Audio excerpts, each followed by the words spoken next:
Job 43. Then Job answered the Lord and said, Behold, I am vile. What shall I answer you? I lay my hand over my mouth. Once I have spoken, but I will not answer.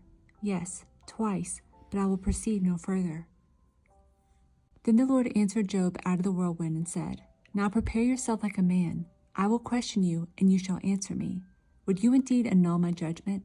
Would you condemn me, that you may be justified? Have you an arm like God? Or can you thunder with a voice like his?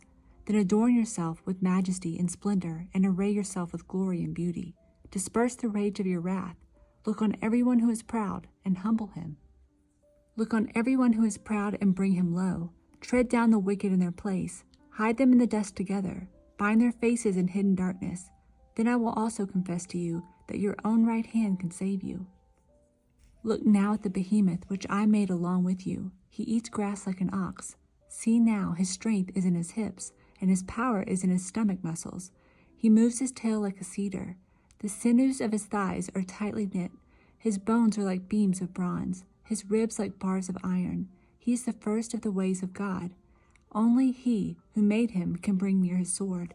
Surely the mountains yield food for him, and all the beasts of the field play there. He lies under the lotus trees in a covert of reeds and marsh. The lotus trees cover him with their shade. The willows by the brook surround him. Indeed, the river may rage, yet he is not disturbed. He is confident, though the Jordan gushes into his mouth, though he takes it in his eyes, or one pierces his nose with a snare. Job 41. Can you draw out Leviathan with a hook, or snare his tongue with a line which you lower? Can you put a reed through his nose, or pierce his jaw with a hook? Will he make many supplications to you? Will he speak softly to you? Will he make a covenant with you? Will you take him as a servant forever? Will you play with him as with a bird? Or will you leash him for your maidens? Will your companions make a banquet of him? Will they apportion him among the merchants? Can you fill his skin with harpoons or his head with fishing spears?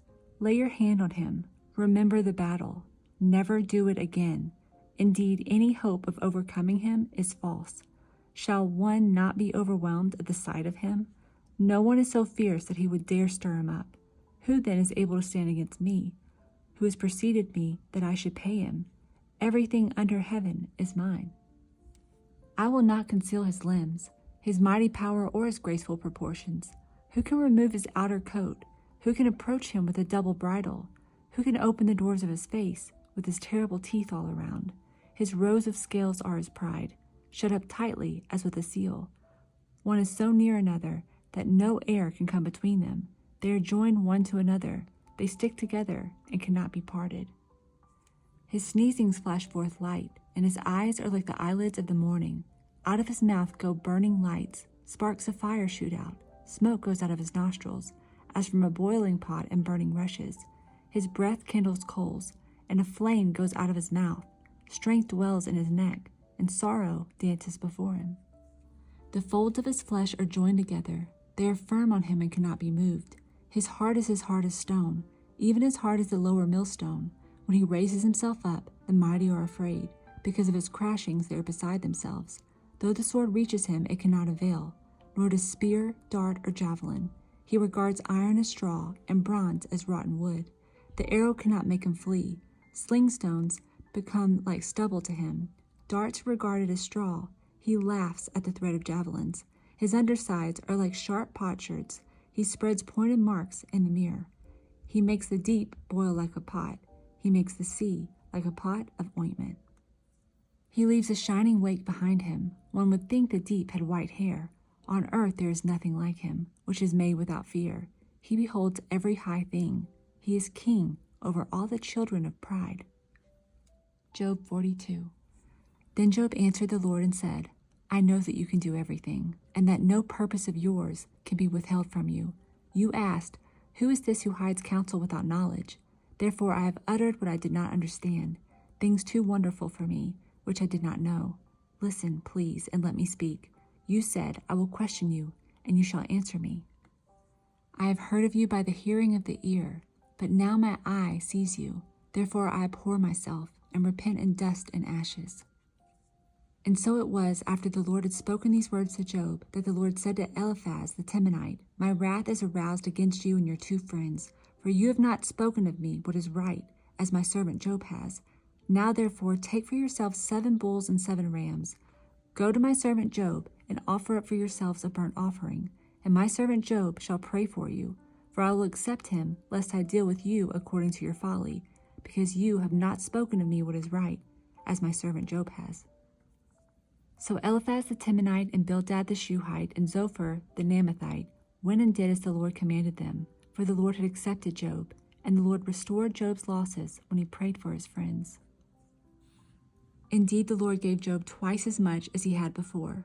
Then all his brothers, all his sisters, and all those who had been his acquaintances before came to him and ate food with him in his house, and they consoled him and comforted him for all the adversity that the Lord had brought upon him. Each one gave him a piece of silver, and each a ring of gold.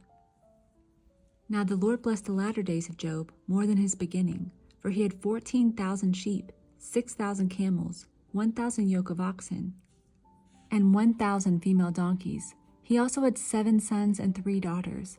And he called the name of his first Jemimah, the name of the second Keziah, and the name of the third Keren-Happuch.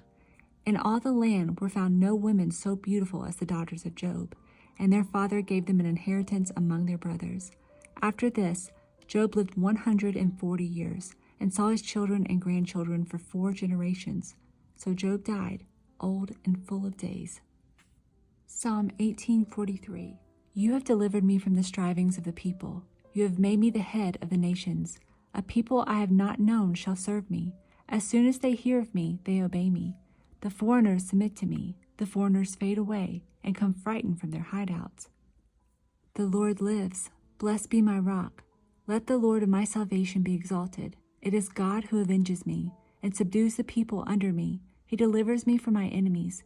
You also lift me up above those who rise against me. You have delivered me from the violent man. Therefore I will give thanks to you, O Lord, among the Gentiles, and sing praises to your name. Great deliverance he gives to his king, and shows mercy to his anointed, to David and his descendants forevermore. Matthew 25:14. For the kingdom of heaven is like a man traveling to a far country, who called his own servants and delivered his goods to them. And to one he gave 5 talents, to another 2, and to another 1, to each according to his own ability. And immediately he went on a journey.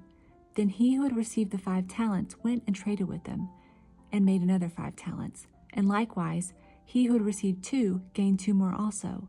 But he who had received 1 went and dug in the ground, and hid his Lord's money. After a long time, the Lord of those servants came and settled accounts with them. So he who had received 5 talents came and brought 5 other talents, saying, Lord, you delivered to me 5 talents. Look, I have gained 5 more talents besides them. His Lord said to him, Well done, good and faithful servant. You were faithful over a few things. I will make you ruler over many things. Enter into the joy of your Lord. He also, who had received 2 talents, came and said, Lord, you delivered to me 2 talents. Look, I have gained 2 more talents beside them. His Lord said to him, Well done, good and faithful servant. You have been faithful over a few things. I will make you ruler over many things. Enter into the joy of your Lord. Then he who had received the 1 talent came and said, Lord, I knew you to be a hard man, reaping where you have not sown, and gathering where you have not scattered seed. And I was afraid, and went and hid your talent in the ground. Look, there you have what is yours. But his Lord answered and said to him, You wicked and lazy servant, you knew that I reap where I have not sown, and gather where I have not scattered seed. So you ought to have deposited my money with the bankers, and at my coming I would have received back my own with interest. So take the talent from him, and give it to him who has 10 talents. For to everyone who has, more will be given, and he will have abundance. But from him who does not have, even what he has will be taken away. And cast the unprofitable servant into the outer darkness. There will be weeping and gnashing of teeth. When the Son of Man comes in his glory, and all the holy angels with him, then he will sit on the throne of his glory. All the nations will be gathered before him, and he will separate them one from another, as a shepherd divides his sheep from the goats. And he will set the sheep on his right hand and the goats on his left. Then the king will say to those on his right hand, Come, you blessed of my Father, inherit the kingdom prepared for you from the foundation of the world.